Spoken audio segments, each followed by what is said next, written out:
Today's topic is Davisson Germer experiment. तो ये experiment का एम क्या था, ये प्रूव करना कि इलेक्ट्रॉन, जिसे कि हम सिर्फ पार्टिकल समझते हैं, वो वेव नेचर भी शो करता है। तो इसके वेव नेचर को शो करने के लिए अगर एग्जाम में क्वेश्चन आए कि ऐसा कौन सा एक्सपेरिमेंट है जो इलेक्ट्रॉन के वेव नेचर को प्रूव करता है, then the answer will be Davisson Germer experiment.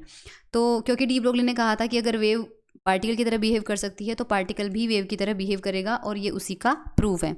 तो इस पर एक्सपेरिमेंटल सेटअप कैसा लेना है, इलेक्ट्रॉन गन होती है और इलेक्ट्रॉन गन को हम रखते हैं 54 वोल्ट पे, ठीक है। इसके अलावा भी वोल्टेज रखते हैं अपन, लेकिन उसमें इलेक्ट्रॉन का वेव नेचर को शो करता हुआ जो डिफ्रेक्शन है वो उतना क्लियर नहीं मिलता है जितना इस वोल्टेज पे मिलता है। इसलिए यहाँ से इलेक्ट्रॉन बीम इमिट होती है, ये स्लिट लगी हुई होती है, जो इलेक्ट्रॉन बहुत सारी मतलब उसका एरिया, एरिया क्या उसका, इलेक्ट्रॉन बहुत वास्ट एरिया में आते हैं तो उनको कोलिमेट करने का, फोकस करने का काम करती है ये स्लिट। तो यहाँ से इलेक्ट्रॉन बीम आती है, यानी बैक टू बैक बहुत सारे इलेक्ट्रॉन आते हैं।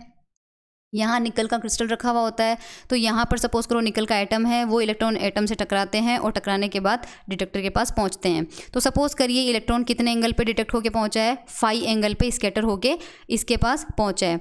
ये जो डिटेक्टर होता है ये मूवेबल होता है। मूवेबल का मतलब ये है कि अगर फाई इक्वल टू 30 डिग्री रखा तो 30 डिग्री पे पहुँचने वाले इलेक्ट्रॉन मान लीजिए यहाँ पहुँचे हैं तो वो यहाँ डिटेक्ट हो जाएंगे, और 50 पे पहुँचा है तो यहाँ आ जाएंगे, 60 पे पहुँचा है तो यहाँ आ जाएंगे। तो हर एंगल पे कितने इलेक्ट्रॉन मिल रहे हैं उनको डिटेक्ट ये कर लेता है।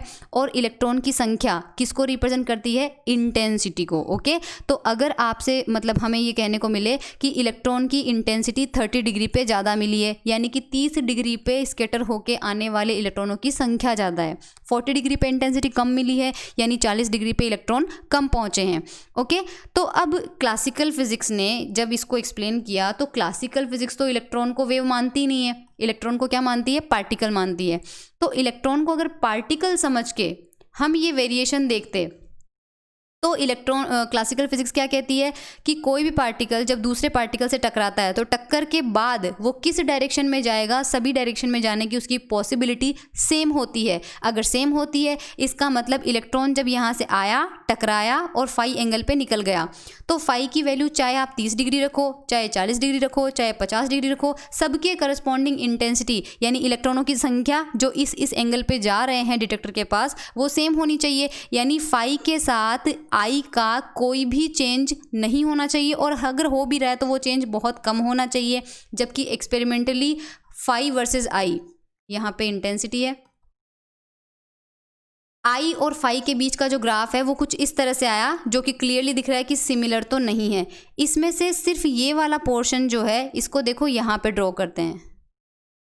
ओके, ये एंगल डॉटेड लाइन वाला पार्ट बना रखा है जो हाईएस्ट पॉइंट के करस्पॉन्डिंग है, that is for phi is equals to 50 degree.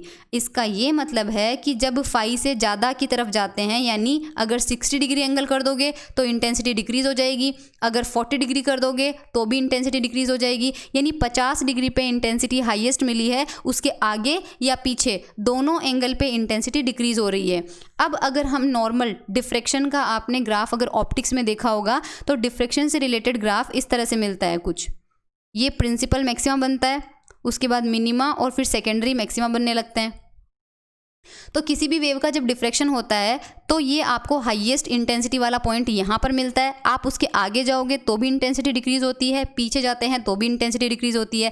तो ये जो ग्राफ आता है वो किसके करस्पॉन्डिंग आता है, डिफ्रेक्शन के करस्पॉन्डिंग आता है। और डिफ्रेक्शन हमेशा किसका होता है, केवल वेव का होता है।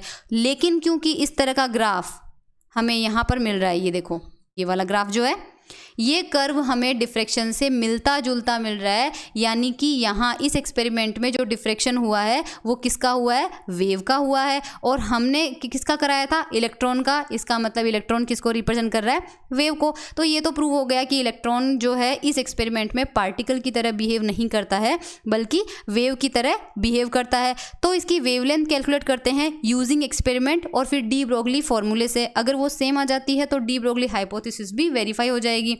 तो यहाँ पर देखते हैं, ये थोड़ी सी ज्योमेट्री देख लेते हैं। एक्सपेरिमेंट एक्चुअल में अंदर हो क्या रहा है, तो यहाँ से देखो इलेक्ट्रॉन आता है, ये इलेक्ट्रॉन है, इस डायरेक्शन में आया, ये निकल के एटम है, जो ब्लैक डॉट है वो निकल के एटम है, एक निकल के एटम से टकराया और इस डायरेक्शन में निकल गया। और हमने देखा उसमें डायग्राम में कि जो एंगल बन रहा है वो फाई बन रहा है। कोई भी वेव जब आती है, किसी चीज़ से टकराती है और वापस उसी मीडियम में निकल जाती है, तो उसे हम रिफ्लेक्शन की तरह देखते हैं। और लॉ ऑफ रिफ्लेक्शन कहता है कि अभिलंब के साथ इंसिडेंट बीम जो एंगल बनाती है उतना ही रिफ्लेक्टेड बीम बनाती है, यानी परावर्तन और आपतन कोण बराबर होते हैं। अगर ये टोटल एंगल फाई है तो अभिलंब से बनने वाला ये आधा कोण 5/2 होगा और ये इधर वाला भी 5/2 होगा। उसके बाद कैपिटल डी क्या है? किन्हीं दो निकल एटम के बीच की दूरी, जिसे हम कहते हैं इंटर एटॉमिक सेपरेशन। निकल के लिए इसका मान होता है 2.15 एंगस्ट्रॉम। तो ये एक निकल का एटम और ये दूसरे निकल का एटम, दोनों के बीच की दूरी हो गई डी। इसके बाद यहाँ पर क्रिस्टल प्लेन भी होते हैं। क्रिस्टल प्लेन के बारे में हम डिटेल से सॉलिड स्टेट फिजिक्स में पढ़ेंगे, पर अभी थोड़ा सा बता देती हूँ कि निकल के जो एटम्स हैं उनसे गुजरने वाले तल और एक दूसरे के समांतर, उन्हें हम कहते हैं क्रिस्टल प्लेन। तो देखो, इस एटम से और इस एटम को क्रॉस करता हुआ ये तल निकला, उसके बाद इन तीन एटम को क्रॉस करता हुआ ये तल निकला और ये दोनों एक दूसरे के समांतर हैं, तो इन्हें हम कहेंगे क्रिस्टल तल।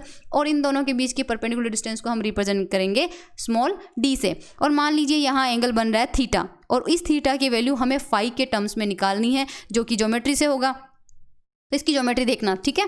हमें पता है कि ये वाला अभिलंब और ये क्रिस्टल प्लेन एक दूसरे के साथ 90 डिग्री पे है। अगर ये पूरा एंगल 90 डिग्री, देखो यहाँ से लेकर और यहाँ तक का एंगल अगर 90 बन रहा है और उसमें से ये एंगल 5/2 है, तो यहाँ से लेकर यहाँ तक का, सॉरी ये वाला है ना, यहाँ से यहाँ तक का एंगल है वो कितना बनेगा? 90 - 5/2। और अगर ये एंगल 90 - 5/2 है, मान लीजिए कि ये जो कैपिटल डी वाली लाइन है, ये लाइन और आपतित पुंज यानी जो इलेक्ट्रॉन वाली बीम आ रही है, ये वाली लाइन, दोनों के बीच का एंगल मान लीजिए है 90 डिग्री। क्योंकि इंसिडेंट डायरेक्शन हम डिसाइड कर सकते हैं, इलेक्ट्रॉन को किस डायरेक्शन में भेजना है ये हमारे हाथ में होता है। तो ये एंगल मान लीजिए 90 डिग्री हमने रखी है। अगर ये 90 है, उसमें से यहाँ तक का एंगल 90 - 5/2 है, तो ये जो रिमेनिंग एंगल होगा ये कितना होगा? 5/2, क्योंकि टोटल एंगल कितना है? 90। और अगर इतना पोर्शन 90 - 5/2 है, तो बचा हुआ एंगल कितना हो जाएगा? 5/2।